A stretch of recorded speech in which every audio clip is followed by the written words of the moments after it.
So I'm sure this is something that many of you have experienced. You run a post scan, you come back the next day, and you have very, very few sales. And that happens a lot. This happens to everyone. It happens to me. And a lot of you will be quick to blame competition. Now, there are ways to mitigate the impact of competition, and that's what we'll take a look at now. I'm going to take a look at some of the general trends and general points related to competition, and we'll take a look at the specifics of server sizes, what game version you're playing, whether you're playing TBC or retail, and how specific markets work and what you can do, well, to maximize your sales and get ahead of your competition. So, the first thing, competition is good. Well, you might not have expected me to say that, but it is. It's true. Competition will only happen on an item that actually sells, and that actually sells for a significant amount of profit, whether it's on a one-off sale basis or whether it's in something like alchemy where it's just a large volume of sales. There's literally no point in cancel scanning something that sells slowly or for a small amount of gold. So competition is good. It's a sign that you are in the correct markets, potentially. Now, that doesn't mean that you're going to get the sales, though. So, what can you do to deal with competition? Now, I find that there are a couple of ways you can do it. Number one is that you can compete back. You can increase your posting frequency, if possible. Running more cancel scans, reposting more often, making sure you always have items in stock, so every time you're running a post scan, you post more to the market. You can look to other markets, which is also a simple but kind of boring alternative. If you find that the competition is too stiff and you can't really do anything else, then your option is always to leave and go do something else that might be more profitable with your time. But yet again, that's not really an interesting option. Now, there are two more options that are a little bit more interesting. You can optimize your costs, and this is actually a pretty genius approach if you can do it. If you have a lower cost basis than everyone else, you can just undercut down below their crafting cost and get literally all of the sales without competition. Now, this may or may not be the most profitable choice, like overall, doing that, but it will get your competition off your back. And when some people did this in the crafters market of the chain dial market, utilizing alchemy, they took the entire market. I couldn't compete with them. I couldn't play. So definitely something that will just remove competition. Like, they were selling all of the items they crafted every day. The first people who started using alchemy crafters mark and just undercutting below the crafting cost of people crafting using the jewel crafting or blacksmithing crafters mark, which was what I was doing. I couldn't compete. I just lost out. Now, the last one is the most interesting one of all. Getting creative is what I called it. This is the most fun approach, but it doesn't work in every market. But there are things you can do. In the classic auction house, you can utilize stack sizing, you can utilize trade chat. There are some other methods as well, which allows you to beat your competition without beating them in the cancel scan or frequency or activity game. Overcutting is an obvious one. Any market where you can get away with that is just fantastic, because you don't really care if other people are cancel scanning, because you're not competing for the same type of customers anymore. So that's the most fun approach, and when you can get away with it, when you can find that thing that lets you just ignore the competition and still make good gold, then you'll be really, really happy. So all of these approaches, when they're relevant, it all depends on the specific market, and we'll go through a bunch of different examples and just take a look at what's what and what's good. So yeah, let's dive into the specifics. First, we'll take a look at TBC and Classic. We're lumping these two together. Either the Classic Fresh or Classic Seasons of Mastery servers are coming, but we're going to use the same general approaches to most of them. The differences are not that large, and we're both playing on the same auction house infrastructure, the old auction house, which is based on stack sizes. And the main reason why you would even consider different methods, or there are two reasons. The main one is the fact that the TBC is on the old auction house, where you post item in a specific stack size and a specific number of stacks, as opposed to retail where you just post a specific number of items. There's also one other factor at play, and that's the fact that TBC and Classic players are much more likely to utilize trade chat for actual trading of items.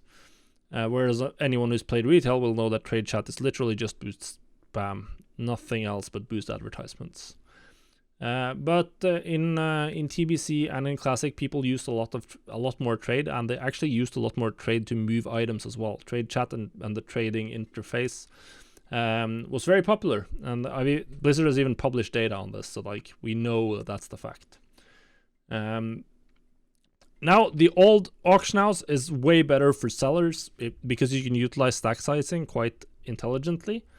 And avoid having to be in the war for undercuts.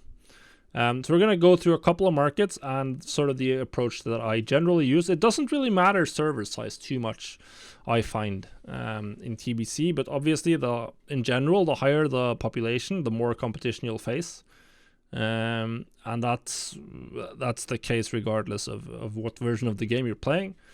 Loads of other players, higher chance of competition. You may or may not have to track your specific competition, but that doesn't I don't think it's super necessary. Instead, what we're going to focus on is what you can do on the auction house. Consumables, we'll look at that first. This is a huge category, usually a very, very profitable category of items. In TBC, you can get creative here and you can just overcut. Your sale rate will be lower, but you can get away with just doing post scans and then going away. It's so simple. So you just overcut. I personally post alchemy stuff in all possible stack sizes. So I'll post my potions in stacks of 1, 2, 3, 4, and 5. Same for flasks, posting them for 20 to 30% above materials. I don't care what other people are doing. It doesn't matter. Because there are always people who are just like, okay, I just want to buy the exact number of items I need. People are lazy. Like, they will do that, even though it does not make sense at all. They're willing to pay 20, 30, 40% more just to save some clicks. So just get that into your head. People do that. It's been very consistent. Don't bother caring about what the people who are undercutting each other are even doing. It doesn't matter. Just price your stuff at 20 to 30% above your materials and go about your day, and you'll get some sales. As long as you're across every stack size, you'll get sales. I'm doing it right now. I'm getting profitable sales on destruction potions where I don't even have potion mastery on TBC Classic. Like, it just works. Trust me on this. Next up, gems. Gems are a bit harder. They're only really sold in stacks of 1, so your ability to get creative with stack sizing on the auction house is very limited. You either have to increase your frequency of cancel scans or optimize your costs if you want to stay in the market. There are some other things you can do, like you can increase your variety of items. If you have all of the recipes, then you have a higher chance of getting any one cut sold, because it's going to take a while to cancel scan all the different cuts. So people might not want to spend their time on that. But yeah, the main thing you really can do here is to make sure that you're getting your ore cheaply. Utilize sources like nexushub.co where you can check prices outside of the game and identify when you look at the price trends, you can identify low points on the graph and high points on the graph. And then make sure that you're buying along the lower edge of the price trend. So you're always being on the absolute cheapest side of ore. That's going to really help you out, because then you can potentially cut prices to drive some other people out if you're facing heavy competition. If you're not facing heavy competition, then it doesn't really matter. The one other thing you can do is getting a dedicated ore supplier. Advertise in trade chat that you're buying ore. See if you can find someone who likes farming and set up a deal where you buy directly from them. You can usually get 10-20% off of the auction house, assuming that you're buying all of their stock. This is something I used to do back in Wrath, back in Mr. Pandaria. I had ore suppliers that would just sell me literally all of the ore they farmed through the COD system, and that's definitely something you can do as well in Classic. Then we have gear. Now, gear is in the same category as gems in some respects, because it can only be sold in stacks of 1. which limits the potential for creativeness on the auction house at least a little bit. Now, the gear that is popular, the gear that you will sell for any significant amount of gold in TVC is going to be various forms of BIS or pre-raid BIS crafted gear. And with what we typically see from TBC players is that they like to buy stuff like this in trade chat. So this is where you can actually get some value out of being creative. If you write some actually good advertisements in trade chat, and we're not talking about just like want to sell Spellstrike Hood, my primal nether. Like you need to add some sort of flair, something to stand out. Obviously there's tons of, I'm not a marketer, so I don't know, I actually don't know what great marketing looks like. But generally you want to do something that draws attention. This will also avoid the 5% auction house cut, so it means you can undercut your price lower and still make the same amount of gold. Obviously optimizing your costs is also going to be important for crafting, just like with gems. So anything that you craft on a large scale, or anything you craft a significant amount of, if you can get the regular supplier for one or more materials, that's obviously going to help out. I don't think it's going to be as relevant as it is with prospecting. With prospecting, you're pretty much like, you just need adamantite ore. It's just one material. Whereas if you're doing gear crafting, it's a bunch of different materials, and none of them are like, people generally don't like target farm primal fire all day, but there are going to be some people who just like flying around mining all day, and they will have a lot of adamantite ore, whereas that might not be the case for the other materials that you need for crafting gear. Obviously, just cancel scanning more is going to work here. My experience is that gear is a lot less competitive than consumables and gems. So overall, I find that even with you having to be the cheapest to get the sale, like you don't really need to do a lot of cancel scanning. At least with the gear pieces that I've sold in TBC and my experience in retail as well. So I like it quite a bit, actually. The last market I wanted to mention is materials, and materials is pretty much in the same boat as consumables. You want to overcut, overcut, overcut, overcut, overcut. Just sell them in a wide variety of stack sizes, or if you know that this material is primarily used in some quantity, like, okay, this is almost always used in stacks of 10, then sell it in a bunch of different stacks of or stack sizes that multiply by 10. An example where this has worked really well is like the turn-in materials for Scryers and Aldor. I've been flipping those a ton. Just sell them in a stack that multiplies by 10.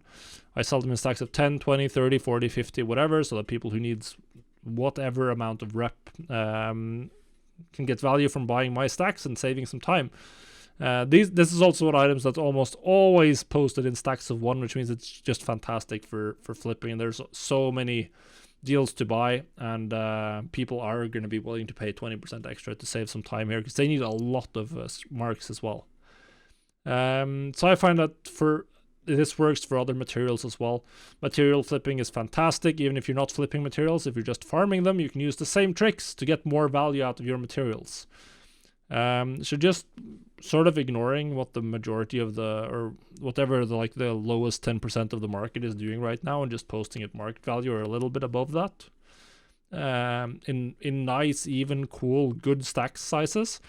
It works really well. You'll get your sales when the auction house dries out, which usually happens on a regular basis. This happens.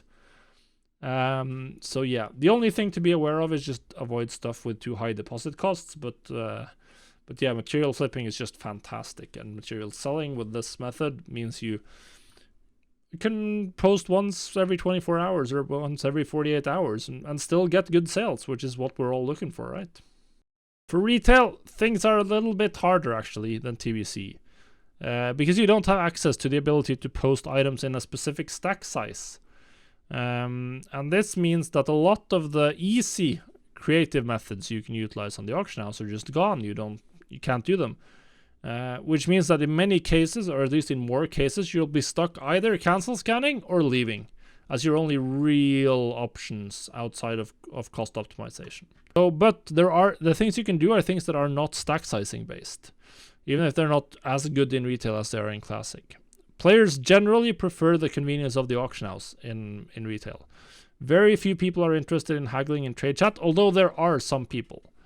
I used to get some whispers early Shadowlands, for instance, from people who were looking to get their legendaries crafted for a fee instead of buying off the auction house. I just didn't bother answering them because it's easier for me to just get it all done through the auction house.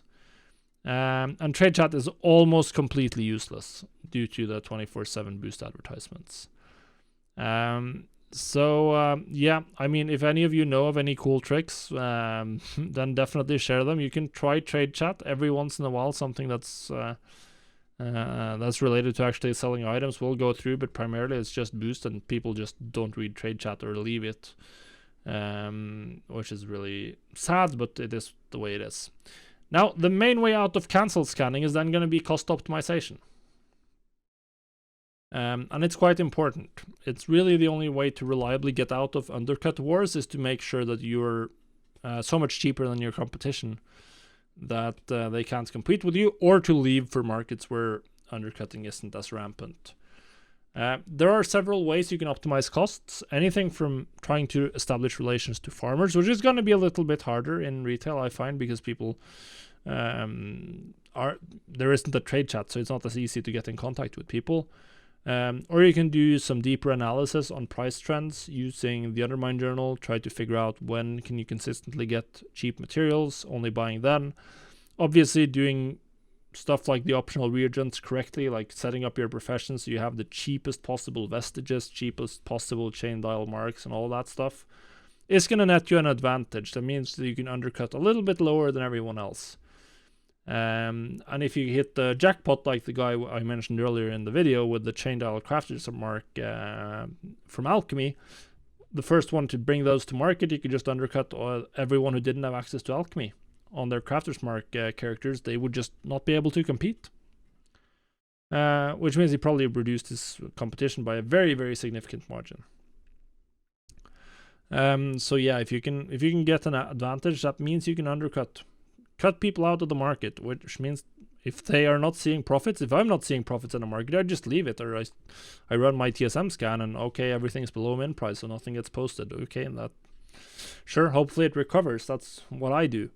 And that's a fantastic way to price them out. Now, there are also some importances related to population size of your realm.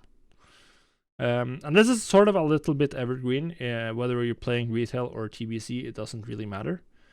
If you're playing on a small population server, generally speaking, you'll be facing a very small number of competitors in any given market. It can be one or two main competitors, maybe one or maybe even no one who is like the main player in the market. This means it's actually feasible to identify your competition, add them to your friend list, and pay attention to when they're online, and particularly when they go offline.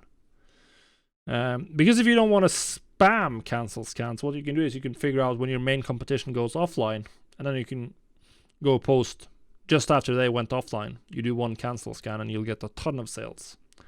This works really well if it's on a small enough realm where that actually represents a large portion of your competition. And that's definitely something that you can, and if you really want to optimize your auction house activities, is something you probably should do as well, identifying your opposition. Now, if we go up a little bit to a medium population realm, this is going to get more tedious. You're going to be facing more competition, and it's going to be a variation of large-scale competitors who post every day to people who have a lot of gold but just don't post as regularly. I'd be in this category, for instance, as well as just random people reposting whatever they have. It's not going to be quite like pandemonium of like you are going to be undercut on every item that's in a high volume market within 5 minutes. So you can get away with identifying specific opponents or specific competitors and playing around their playtime if possible. That's also feasible for a medium population realm. Obviously, there aren't like a hard cutoff. There isn't a hard cutoff between low pop, medium pop, high pop. So eventually you're going to hit the point where just like trying to track your opposition isn't going to be important. It's not really going to matter. Because eventually you'll be, if the population goes high enough, you'll just be facing competition regardless. I'm sure on most medium population realms, some markets such as alchemy will probably be so saturated with competition that you can just assume that you're going to be undercut within 10 minutes and run a cancel scan, or go do something else than alchemy if you don't want to compete. Lastly, of course, the high population realms. Generally speaking, you can assume on a high population realm that you will be facing significant competition in literally every market that's profitable. There may be some merit to tracking like the absolute top competitors, but generally you'll be just better off doing cancel scans whenever you can and want to, particularly during the most important sales time for your items. So when is that? It's like Wednesdays for legendaries. It's just before raid time for consumables. Just focus your effort then, and or just leave those kinds of like heavy competition markets and focus on markets with less competition, like transmog, like mounts, like stuff where the value of constantly reposting just isn't there. That's what you can do on a high population realm. Ultimately, I think in Shadowlands in particular, you can't really get away with, if you want to make a lot of gold, like you have to do some cancel scanning, particularly if you're into legendaries. Like you just have to. It's a necessary evil to making gold. The markets are so competitive that there's really no other way to getting sales, sadly. But yeah, it is what it is. So that's the lowdown of population sizes. Lastly, I'd cover a little bit of some markets and some of the markets you can try out that are less cancel scan heavy, which I'm sure you're interested in. Let's look at a couple of markets where you can get away without cancel scanning as much, which is interesting. Well, before we look at that, we'll have to know what are the markets where heavy cancel scanning makes sense. So cancel scanning makes sense if there's a lot of other people posting and post scanning for the item, which generally only happens if it's an item with a large potential profit, either in the terms of very large profit margin and in combination with a relatively high sale rate. So what this means is that cancel scanning makes a ton of sense for base legendaries because they have pretty large profits and relatively high. I think there are like legendaries are going to be by far the fastest selling 30,000 gold items on the auction house, for instance. Whereas a 30,000 gold transmog doesn't make as much sense to cancel scan because it's more about having a bunch of different items available for sale, and then one of them will sell every 2 weeks or whatever, depending on how many you have, of course. Canceling does take a lot of time. It's very slow to do cancel scans, so you only want to do cancel scans on items where it really matters. And the only items that are really high value to cancel, it's going to be, if it's one-off items, they need high sale rate and good profits.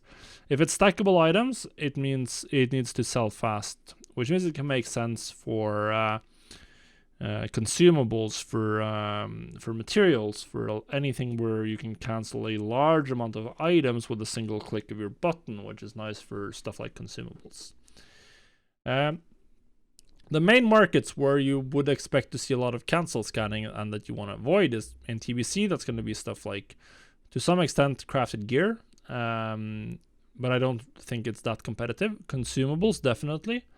And gems. Gems is probably the main one where you definitely expect to see a lot of competition in TBC. In retail, you'll see it in alchemy, consumables, legendaries, materials, Shadowlands materials in particular, and anything else that stacks that's Shadowlands level stuff. So you want to avoid those markets if you want to avoid cancel scanning being a necessary evil, at least particularly for retail, where cancel scanning is an absolutely necessary evil in alchemy and legendaries, which was the main reason why I quit doing alchemy consumables in BFA, because it was just cancel scan or die, essentially, just not interesting to me overall. So markets that are good: crafted mounts, old world material flipping, because you can overcut even in retail. You can just post at a high price, because when someone needs, they're going to need a lot of items. They're not going to need just like 100. They probably want 1,000, and that means they're going to buy out all the 500 that are cheaper than yours, so you can just ignore those. And then, well, there's not that much in terms of Shadowlands items. A little bit on the gear side is generally a little bit less competitive, so catch-up gear. Like Crafter's Mark gear, for instance, there are so many different items that just the time required to cancel scan it all, it probably isn't worth it compared to just cancel scanning your legendaries more often. So if you have your Alchemy Crafter's Mark and you can compete on price, then that's a fantastic market as well. And that's been one of the best ones for me across BFA and Legion and Shadowlands. The catch-up gear is just fantastic. Very low competitiveness in that market compared to a lot of other markets, which makes it very, very attractive, at least to me personally. So yeah, that's a little bit on what markets to choose. Just stay away from the ones where cancel scanning has a huge reward, although those markets are generally quite profitable. Yeah, you'll have to figure out how much cancel scanning you can be bothered doing, and take it from there. So guys, that's it for this video. Hopefully you enjoyed it and you learned something about how you can deal with competition. If you are interested in the next video or more videos like this, then make sure you subscribe to the channel so you don't miss out on anything and you can keep making gold. We'll see you on the next one. Goodbye.